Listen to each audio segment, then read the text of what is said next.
Mi nombre es César Augusto Carballo, jefe del Departamento de Derecho Social de la Universidad Católica Andrés Bello, y el objeto de esta sesión es cerrar una aproximación al régimen de las organizaciones sindicales en Venezuela. A estos fines voy a compartir una presentación donde van a desarrollarse los puntos que han quedado por tratar. Brevísimamente intento recordar lo que conversé en la sesión anterior. Coloqué sobre la mesa la idea del derecho amplio a constituir organizaciones de conformidad con el artículo 2 del Convenio 87 de la Organización Internacional del Trabajo y del artículo 95 de la Constitución de la República Bolivariana de Venezuela. Allí aparece entonces que los trabajadores y los empleadores, en el caso del Convenio 87, son titulares sin distinción alguna del derecho a constituir las organizaciones que estimen conveniente. En palabras similares, lo reproduce el artículo 95 de la Constitución. Ese derecho amplio a la constitución de organizaciones y afiliación a organizaciones sindicales luego puede ser objeto de restricciones o limitaciones en el ámbito del ordenamiento legal, en el ámbito del ordenamiento interno de cada país. En el caso venezolano, en particular, encontramos que la ley, el decreto con rango, valor y fuerza de ley orgánica del trabajo, los trabajadores y las trabajadoras del año 2012, establece una suerte de tipología sindical. Es decir, las estructuras sindicales que son susceptibles de adoptarse para el ejercicio de la libertad sindical. Para entender esa tipología, propuse tres criterios. Un primer criterio tenía que ver con el nivel de la estructura sindical, entonces aparecen sindicatos de primer grado, de segundo grado y de tercer grado. Es decir, sindicatos de base que agrupan trabajadores o empleadores, sindicatos de segundo grado o federaciones sindicales que agrupan sindicatos y finalmente sindicatos de tercer grado, es decir, confederaciones sindicales o centrales sindicales que afilian, dependiendo de cada ordenamiento jurídico, federaciones, y en el caso venezolano también puede afiliar sindicatos nacionales. De tal manera que ahí tenemos una primera clasificación. Una segunda de interés es el ámbito territorial de actuación. En este sentido, los sindicatos van a establecer libremente si su actuación va a ser meramente local o estadal, regional o nacional. Eso es una decisión del propio sindicato que va a delimitar, reitero, su ámbito espacial de actuación. La ley orgánica del trabajo venezolana establece que si fuese regional debería abarcar por lo menos dos entidades federales vecinas. Y si fuese nacional, debería actuar por lo menos en 5 entidades federales. De manera que esa es la estructura desde el punto de vista de la ley orgánica del trabajo. Esa sería entonces la estructura básica de actuación. Queda una tercera clasificación, por decirlo así, que tiene que ver con los intereses tutelados. Y allí es donde cabe diferenciar entre sindicatos de trabajadores subordinados o dependientes, sindicatos de trabajadores autónomos o por cuenta propia o independientes, y finalmente sindicatos de patronos o empleadores. Cuando hice esa referencia, tracé una línea que separaba sindicatos de trabajadores y de empleadores por el llamado principio de pureza, que no permite que una misma organización afilie al mismo tiempo a trabajadores y empleadores, porque estaría incurriendo una suerte de conflicto de intereses y además estaría mermando la libertad sindical de los trabajadores a tener presente a su empleador o sus representantes. En el caso de los trabajadores subordinados o dependientes, la ley prevé 4 categorías sindicales u opciones sindicales. Sindicatos de empresa, sindicatos de profesión, arte u oficio, sindicatos de industria o sindicatos de sector de actividad. Eso todo aparece, esas 4 categorías aparecen en el artículo 371, de tal manera que los sindicatos, al constituirse, determinarán cuál es de estas 4 opciones, los sindicatos de trabajadores me refiero, cuál de estas opciones es la que va a asumir, va a encarnar, y por supuesto determinando también cuál es el ámbito geográfico de actuación. Es decir, puede ser un sindicato de empresa a nivel local o a nivel estatal o a nivel regional o a nivel nacional, puede ser un sindicato de oficio, profesión, arte u oficio, también a nivel solo local, estatal, regional o nacional, y así sucesivamente. Es el sindicato al momento de constituirse el que va a determinar efectivamente cuáles son los intereses y cuál es el ámbito geográfico, los intereses de tutela a tutelar y el ámbito geográfico en el cual se va a desenvolver. De tal manera que, eso sí, y también lo remarcaba, una vez que el sindicato establece cuál es su estructura, cuáles son los intereses a tutelar y cuál es el ámbito geográfico de actuación, eso va a fungir, eso va a delimitar precisamente las opciones de ejercicio de su acción o actividad sindical. Por ejemplo, negociación colectiva, gestión del conflicto, llamamiento a huelga, etc.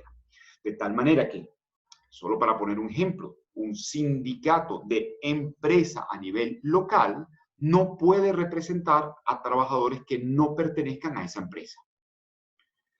Pero además no podrá representar a trabajadores de esa empresa que no presten servicio en esa localidad. Eso es una delimitación que deriva de la propia estructura que se dieron los trabajadores al constituir la organización sindical.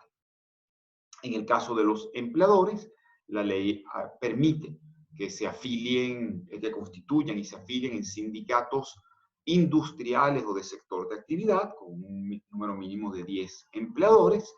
Destacaba que, aunque la ley lo permite, no es la estructura por la cual los empleadores han tradicionalmente optado, sino que han preferido, históricamente, hacerse representar por otros sujetos colectivos, sujetos comerciales reguladas en el Código de Comercio, que son las cámaras de comercio e industria.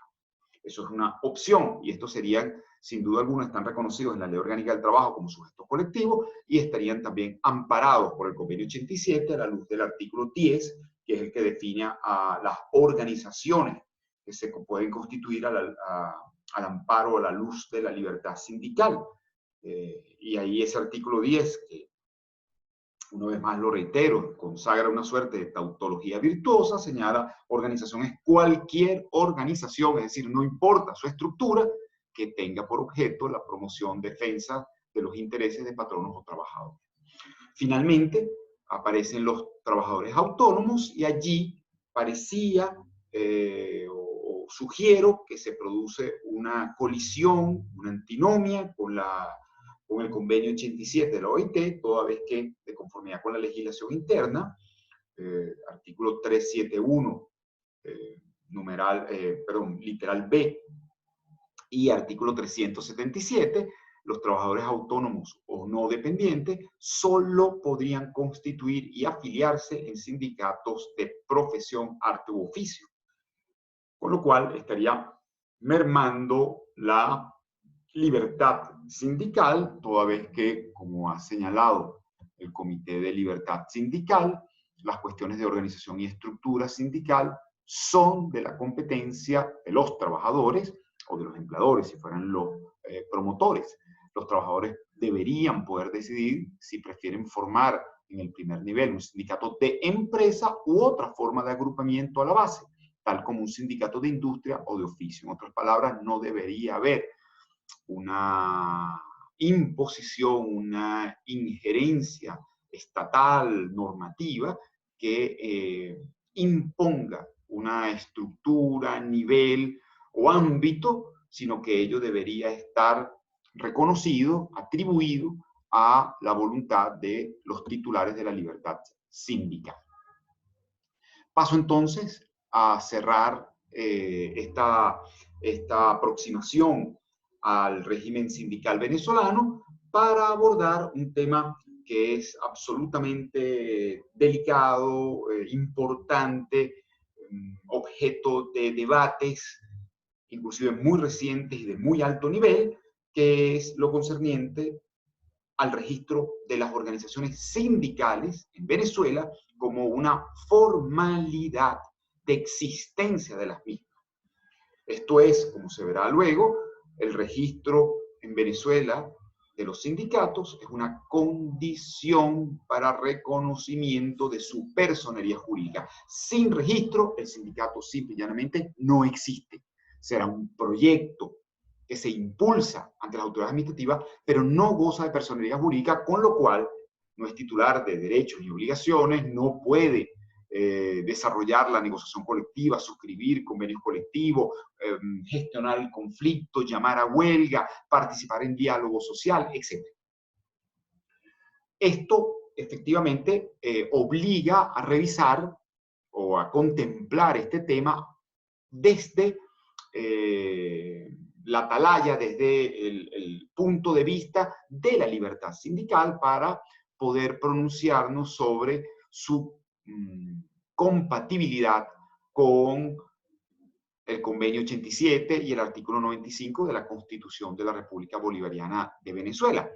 En particular, el Convenio 87 establece en su artículo 2 esa amplísima libertad de patronos y trabajadores sin distinción alguna para constituir las organizaciones que estimen convenientes sin autorización previa, y en su artículo 7 señala que la adquisición de la personalidad jurídica por parte de organizaciones de trabajadores y de empleadores, sus federaciones o confederaciones, no puede estar sujeta a condiciones cuya naturaleza limite la aplicación de los artículos 2, 3 y 4 de este convenio. 2, derecho a constituir sindicatos y afiliarse en ellos. 3, del convenio 87, derecho de autarquía o autonomía sindical. Y finalmente el artículo 4, que es la garantía de que los sindicatos no serán objeto de suspensión o disolución en sede administrativa. Entonces, lo que está este artículo 7 del convenio 87 previendo es que los trámites de reconocimiento de la personería jurídica tienen que ser cónsonos con los derechos previstos en los artículos 2, 3 y 4 del convenio. Es decir, no pueden ser obstáculos para el pleno y libre ejercicio de la libertad sindical. No pueden suponer de facto o por sus efectos una suerte de suspensión o disolución de las organizaciones sindicales. No pueden tampoco traspasar los límites de injerencia consona con la libertad sindical, es decir, no puede afectar la esfera de autonomía o autarquía sindical que está reconocida en el artículo 3 de ese instrumento normativo de rango internacional. En el caso de la Ley Orgánica del Trabajo, los trabajadores y las trabajadoras, encontramos que en el artículo 387, parte final, queda absolutamente claro lo que antes dije. Los sindicatos serán reconocidos o gozarán de personería jurídica una vez que se cumpla el trámite administrativo de registro o inscripción. Antes de eso no será más que un proyecto sindical. Los requisitos para obtener ese reconocimiento, ese registro, esa inscripción ante la autoridad administrativa competente están previstos en el artículo 382 de la Ley Orgánica del Trabajo, los trabajadores y las trabajadoras. Su lectura demuestra o sugeriría que es un trámite sencillo, que son unos requisitos meramente formales, de tal manera que me anticipo a decir, la colisión con el convenio 87 no se produce en la letra de la normativa, sino más bien en las prácticas de aplicación de esas normas. ¿Cuáles son los requisitos entonces para registrar o inscribir un sindicato en Venezuela? Presentar una serie de recaudos ante la autoridad. Y esos recaudos son tres. Un acta constitutiva, que es el instrumento donde consta la declaración, la voluntad de organizarse en sindicato. Los estatutos, en segundo lugar, la normativa que va a regular la actuación de dicha organización, y finalmente la nómina de los miembros, es decir, el listado de los integrantes originarios de esa organización sindical. De tal manera que con estos tres recaudos, en principio bastaría para acudir ante la autoridad administrativa, tocar la puerta, que ésta lo revise e inmediatamente proceda a inscribir y reconozca, por tanto, personalidad jurídica a dicha organización, que podrá a partir de ese momento ejercer plenamente la actividad sindical. ¿Cuál es la autoridad administrativa competente? A partir del año 2012, con la ley vigente, se denomina esta autoridad Registro Nacional de Organizaciones Sindicales. Es una entidad adscrita al Ministerio del Poder Popular para el proceso social de trabajo, que tiene por función primaria recibir y tramitar las solicitudes de inscripción sindical, pronunciarse al respecto y luego recibir cualquier actualización en cuanto a los datos de afiliación, reformas estatutarias, rendición de cuentas en el ámbito administrativo, etc. Está regulada en la ley, en los artículos 374 al 387, y el Ministerio del Poder Popular para el Proceso Social de Trabajo dictó una resolución 8.248 del 12 de abril del 2013, donde aparece su estructura y funcionamiento a nivel nacional. ¿Cuál es el procedimiento, brevísimamente, que se podrá consultar en los artículos que antes señalé, para el registro o inscripción de un sindicato? Está en particular o específico señalado en los artículos 386 y 387 de la Ley Orgánica del Trabajo, los trabajadores y las trabajadoras. Se presentan, comienza todo con la presentación de los recaudos que antes indiqué: acta constitutiva, estatutos y nómina de miembros, y el Registro Nacional de Organizaciones Sindicales procederá a verificar que dichos instrumentos llenen los extremos legales. Para ello se otorga un lapso de 30 días. Siendo una autoridad administrativa, así lo prevé expresamente la Ley Orgánica del Trabajo, pero también la Ley Orgánica de Procedimientos Administrativos, debe señalarle a los interesados, advertirlos de cualquier error u omisión para que estos procedan a subsanarlo y darle continuidad al trámite. De tal manera que dentro de ese mismo lapso de los 30 días, el Registro Nacional de Organizaciones Sindicales, en lugar de registrar, podría advertir a los interesados, a los promoventes o promotores sindicales que han incurrido en algún error u omisión. Estos entonces contarán con 30 días adicionales para proceder a la subsanación y presentar nuevamente los recaudos para, ahora sí, el Registro Nacional proceda a la inscripción. Podría ocurrir, no obstante, que a pesar de advertirse errores y estos haber sido subsanados, la autoridad administrativa considere que no lo fueron en términos correctos, que siguen existiendo vicios que impiden el registro y por lo tanto podría rechazar la inscripción o registro sindical. Eso está previsto Los supuestos de procedencia están previstos en el artículo 387 de la Ley Orgánica del Trabajo, los trabajadores y las trabajadoras, y vale la pena pasar rápidamente revista porque algunos de ellos fueron debatidos ante la Sala Constitucional del Tribunal Supremo de Justicia o analizados por esta instancia judicial y afectado su alcance o trastocado su alcance. El artículo 387, entonces, señala expresamente, únicamente podrá abstenerse el Registro Nacional de Organizaciones Sindicales de registrar o inscribir a un sindicato en los siguientes casos. Y enumera 8 supuestos que por la redacción que acabo de leer, es obvio que se entienden con carácter taxativo. Primero, si la organización no tiene como objeto las atribuciones y finalidades previstas en la ley. Ese primer supuesto trae o trajo discusión, planteó claramente un conflicto, toda vez que la legislación del año 2012, como en alguna sesión anterior señalé y destaqué,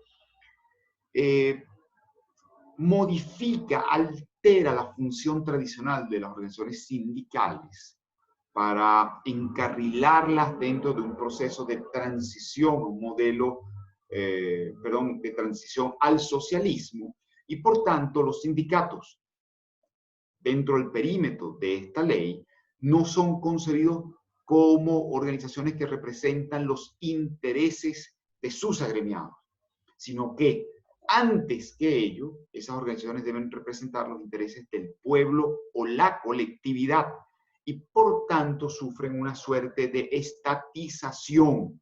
Y ese sería el punto de encuentro con los sujetos emergentes que aparecen en la ley del año 2012 y luego en la ley constitucional de los consejos productivos de trabajadores y trabajadoras, es decir, estos consejos que son representantes del poder popular y que hacen vida en las empresas para monitorear o controlar la gestión de la misma. Entonces, repito, este primer supuesto hace ruido, preocupa, cuando se dice no puede registrarse a un sindicato si no tiene por objeto las atribuciones y finalidades de la ley, porque resulta que entre las finalidades y atribuciones de la ley aparece clarísimamente satisfacer las necesidades populares, defender la soberanía nacional, etc.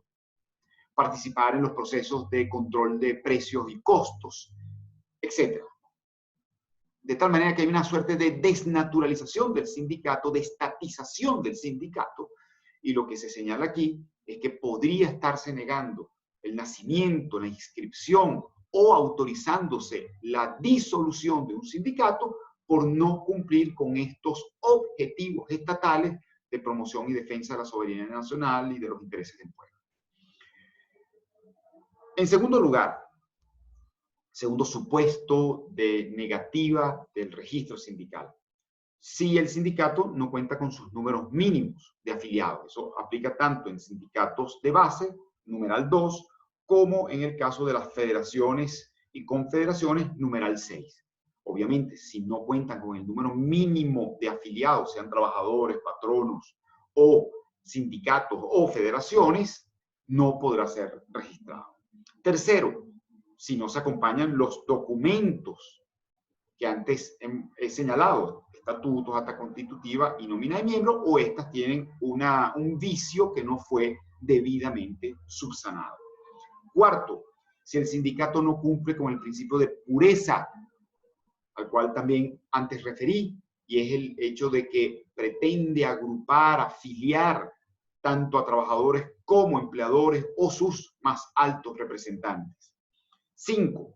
Si la organización tiene un nombre, una denominación tan parecida o similar a la de otro, que pudiese causar confusión, caso en el cual, efectivamente, para evitarlo, se le establecerá como orden de subsanación que lo modifique. Si no lo hace, entonces podría el Registro Nacional negarse a la inscripción. El 6 ya lo señalé, es cuando las federaciones o confederaciones sindicales no cuentan con el número mínimo de miembros. 7, cuando en la junta directiva de ese sindicato naciente, una junta directiva provisional, hasta que se hagan elecciones formalmente, llegase a incluirse alguna persona que durante el último año fue inhabilitada para reelección por no rendir cuentas de la administración de fondos sindicales. A ver, para tratar de explicar el supuesto.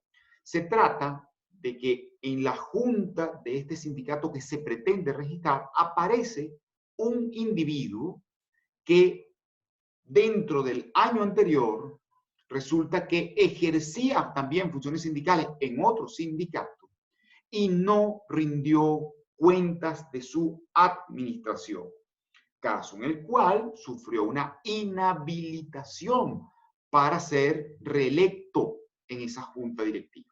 Entonces, lo que la norma está evitando es la evasión de la sanción.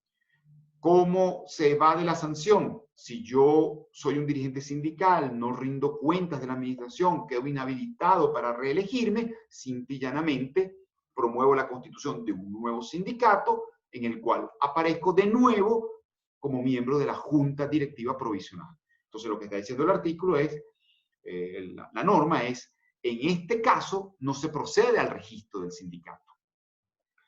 Muy similar es el último supuesto, cuando esa junta directiva provisional incluye a personas que durante el último año perteneció a la junta directiva de otro sindicato, su periodo se venció y no convocaron a elecciones, es lo que se llama mora electoral.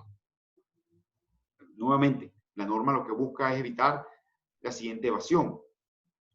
Soy dirigente sindical, se vence el periodo, no llamo a elecciones y en lugar de someterme a elecciones, constituyo un nuevo sindicato donde yo me hago incorporar en su junta directiva provisional y vuelvo entonces a ostentar la condición de representante sindical sin haber pasado por elecciones.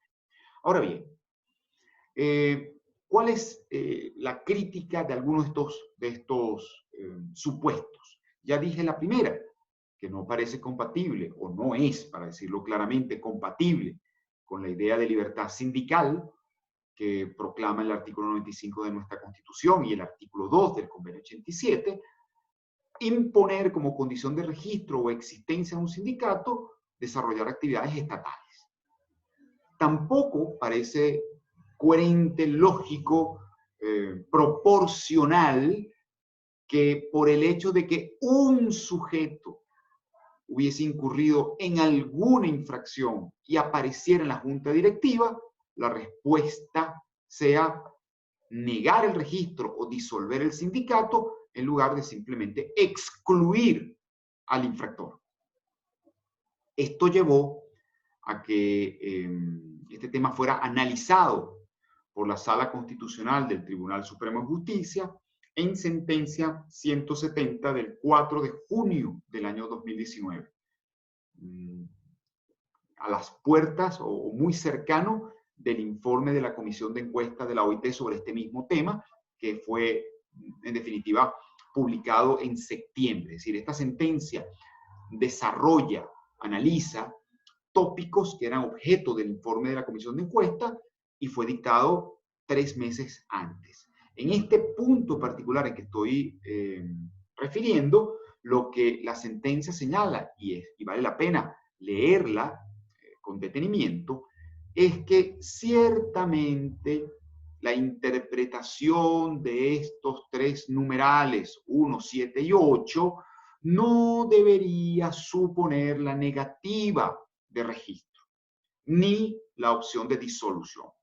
Con lo cual, sin señalar categóricamente que son supuestos inconstitucionales, nítidamente inconstitucionales porque violentan la libertad sindical, lo que dice es que deben ser interpretados de tal modo que en ningún caso puedan servir de justificación para rechazar el registro o disolver el sindicato.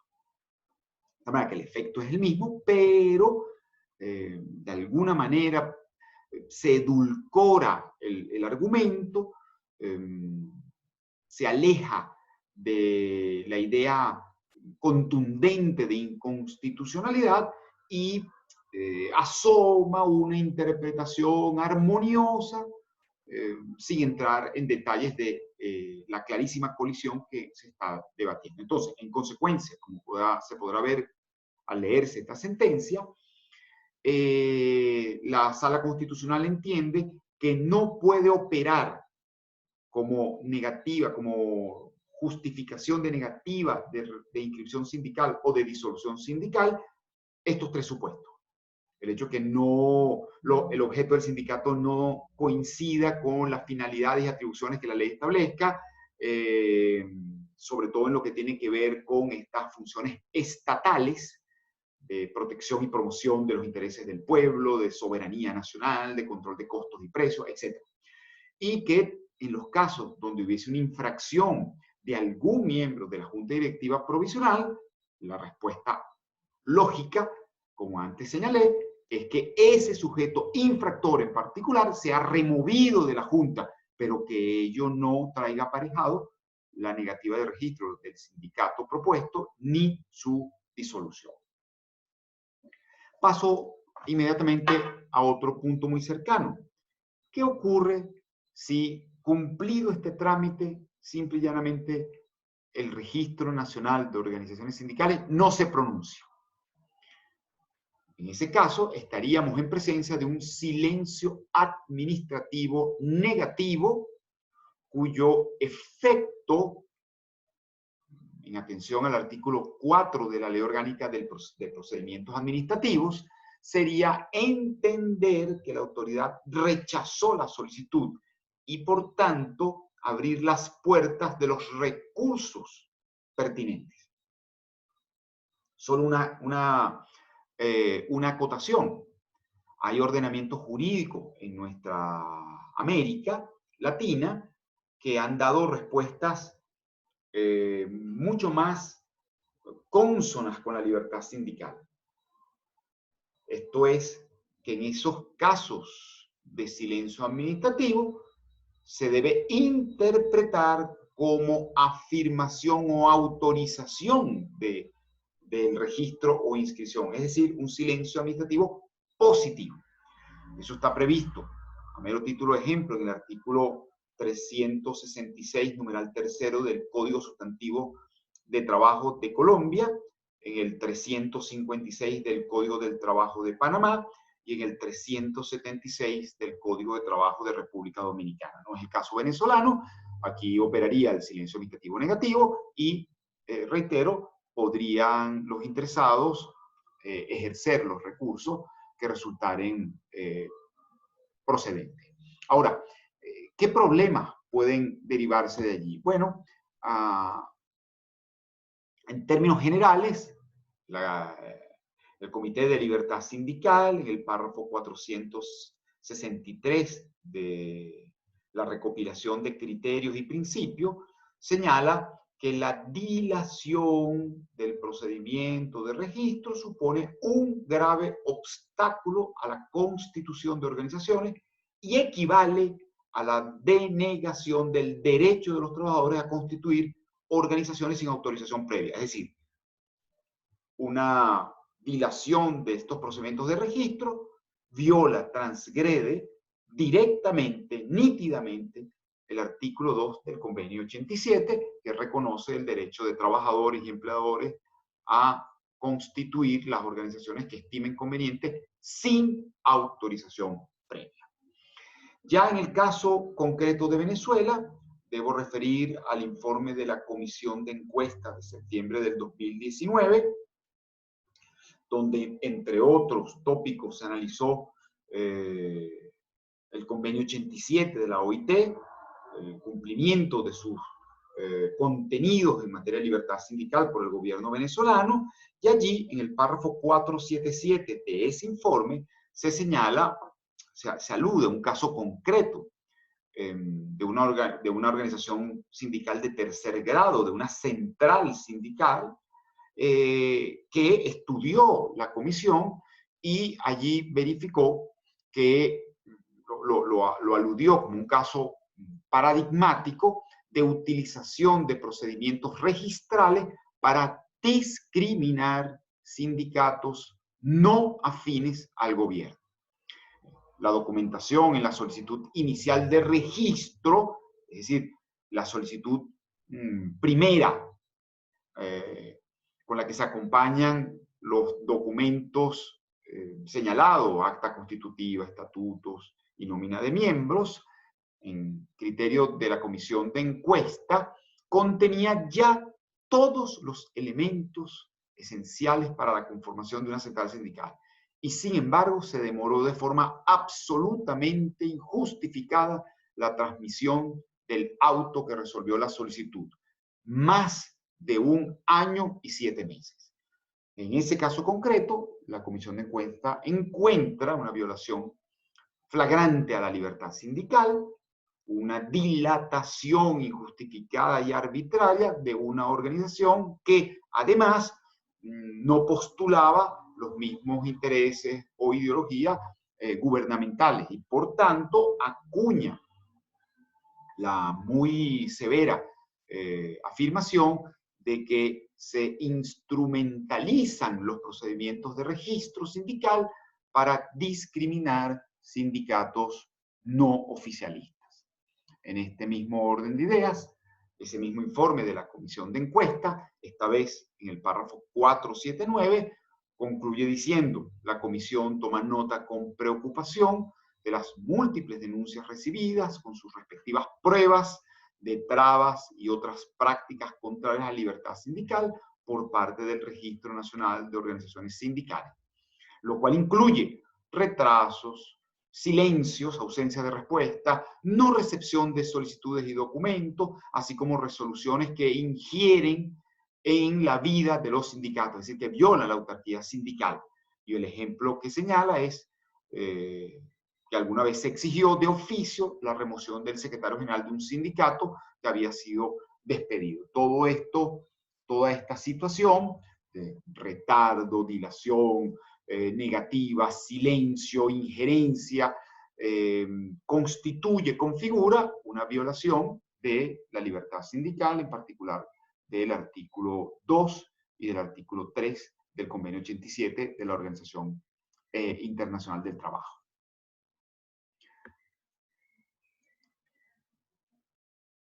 Obviamente, al ser un procedimiento administrativo, la decisión o el silencio, es decir, la decisión expresa o tácita por silencio, está sujeta a recursos.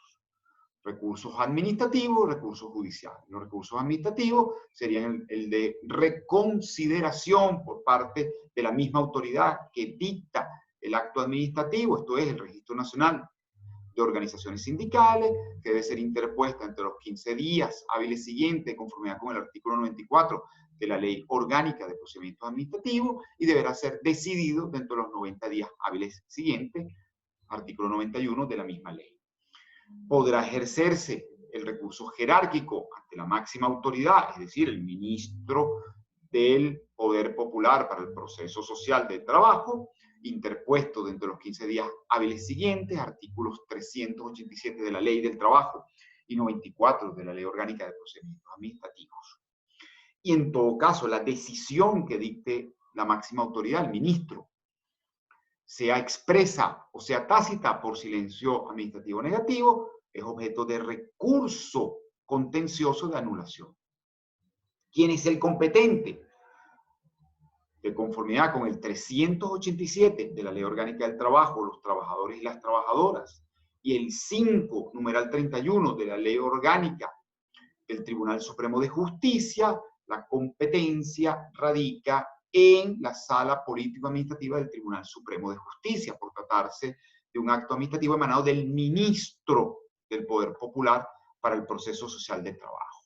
No obstante, llamo la atención y sugiero la lectura de la sentencia 532 de 17 de mayo de 2016, proferida por la Sala Político-Administrativa del Tribunal Supremo de Justicia, donde sostiene que a pesar de la literalidad de los artículos que antes mencioné, la competencia para anular los actos administrativos, incluso del ministro del Trabajo, debe recaer en los tribunales del trabajo y no en la sala.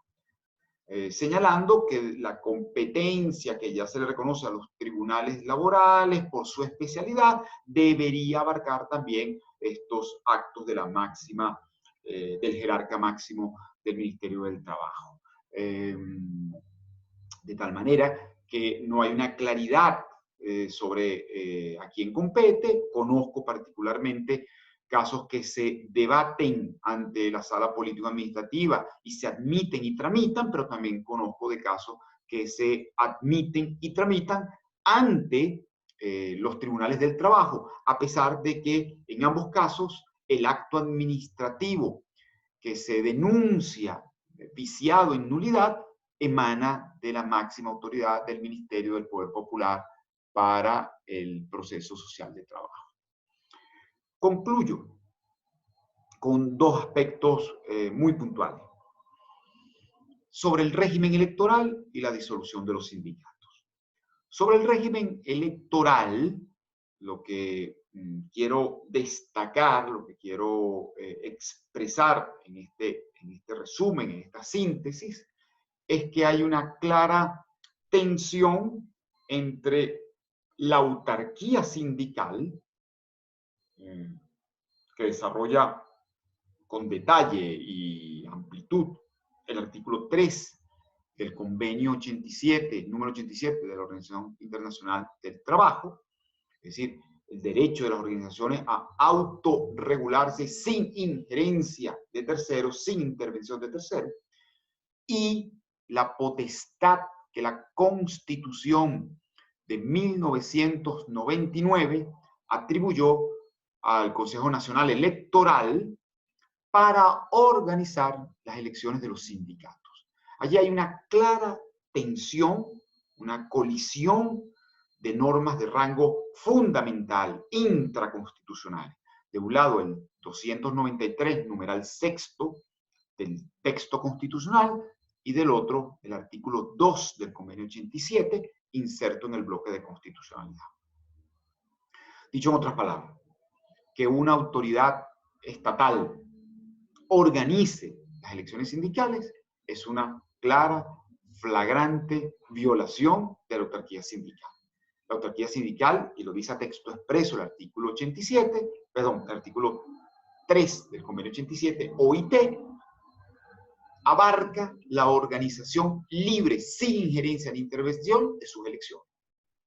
Por tanto, esa colisión debería resolverse a favor de la libertad sindical, bajo los principios de la dogmática de los derechos humanos y del derecho del trabajo, debería favorecer a los trabajadores, debería favorecer al sujeto, al titular de los derechos humanos. No obstante, ese no es el criterio que ha venido sosteniendo el Tribunal Supremo de Justicia en sala constitucional. Hace prevalecer el texto del 293, numeral sexto de la Constitución, con la justificación o argumento de que ello lo que pretende es garantizar la democracia sindical. Pero esa democracia debería garantizarse, y este es mi criterio, no el del Tribunal Supremo de Justicia, debería garantizarse a posteriori, con un control judicial ex post, y no con una injerencia en la organización de las elecciones que ha traído como consecuencia una ampliación del número de sindicatos que han incurrido en mora electoral, es decir, que no han podido ejercer sus elecciones porque se encuentran con dilaciones, silencio, requisitos que no pueden cumplir, que no saben cumplir por parte del CNE, que va entonces a traer como consecuencia que se les declare en mora. Y atención, declararse en mora significa que el sindicato no puede actuar. El sindicato termina convirtiéndose en un sujeto cuadraplégico, no puede negociar colectivamente, no puede gestionar un conflicto, no puede llamar a huelga, no puede pretender participar en la gestión empresarial ni en el diálogo social, de tal manera que apenas podrá realizar sus gestiones administrativas internas. Por lo cual, el estado de mora electoral es gravísimo por los efectos lesivos de la libertad sindical. Siendo así, el informe de la Comisión de Encuesta del año 2019 sobre el caso Venezuela, por supuesto, no dejó de mencionarlo, y en este particular manifestó en el párrafo 481 del informe que la existencia de problemas estructurales en las normas y procedimientos electorales sindicales, destacando señaladamente el régimen de mora electoral que conculcan los derechos de las organizaciones de trabajadores a elegir sus dirigentes y a realizar sus actividades y programas de acción. Es decir, ese régimen electoral venezolano, que tiene su fundamento en la propia Constitución, en la potestad del CNE de organizar las elecciones sindicales, está conculcando la libertad sindical. Y la figura que lo materializa es la idea de mora electoral, según la cual aquel sindicato que no haya realizado, organizado elecciones oportunamente, no puede actuar. Por lo tanto, sus agremiados y directivos quedan privados del ejercicio de la libertad sindical.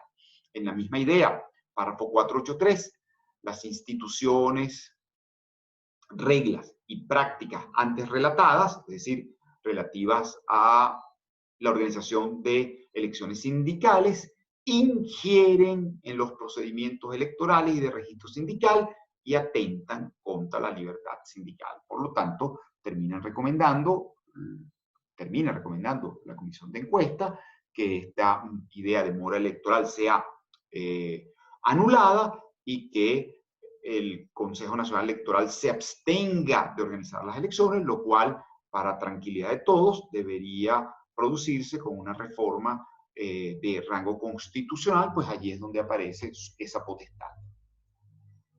Finalmente, los sindicatos pueden disolverse, dejar de existir, extinguirse. La respuesta es sí, obviamente. ¿Cuál es la fuente de materialización de esa extinción sindical? Bueno, una absolutamente consona con la libertad sindical es la vía autárquica, perdón. Es decir, que los agremiados al sindicato celebren una asamblea con el quórum y formalidades que sus estatutos establezcan a los fines de decidir la extinción del sindicato. Eso es absolutamente cónsono con la libertad sindical. Así como hay libre constitución, los miembros podrían decidir extinguir esa instancia. Pero también podría declararse por vía judicial. Los tribunales podrían conocer de una solicitud de disolución de un sindicato, garantizar el debido proceso y pronunciarse acerca de la subsistencia o extinción de esa organización sindical, dependiendo de los supuestos, digamos, que se aleguen y que se logren probar. Esos supuestos son los mismos requisitos que antes hice referencia, y cualquiera, digamos, que tenga como efecto directo la imposibilidad del ejercicio de esta actividad sindical. ¿Quiénes pueden accionar para solicitar la disolución de un sindicato? La respuesta está en el artículo 125 del reglamento de la Ley Orgánica del Trabajo, reglamento del año 2006, que reglamentaba la derogada Ley Orgánica del Trabajo de 1990, reformada en el 97, pero que mantiene su vigencia este reglamento en todo lo que no colida con las normas de la legislación del año 2012. Entre esos legitimados activos destacan, obviamente, los propios afiliados, otro sindicato, simplemente para despejar las dudas de quién es el más representativo en un ámbito determinado, el empleador que pueda estar interesado también que esa organización, por ejemplo, dejase de actuar, y estos legitimados podrán entonces solicitar ante los tribunales laborales que en cumplimiento, observancia del derecho fundamental al debido proceso, se declare disuelto o extinto este sindicato, y así se haga saber al Registro Nacional de Organizaciones Sindicales a los fines de que cierre el respectivo expediente con ocasión de la decisión judicial que resolvió esta causa. Con esto entonces termino lo que tiene que ver con el régimen de las organizaciones sindicales y en general esta introducción a la libertad sindical y al régimen de sindicato, dejando abierta la puerta entonces para próximos temas, empezando por el de negociación colectiva y luego gestión del conflicto y de la huelga. Gracias.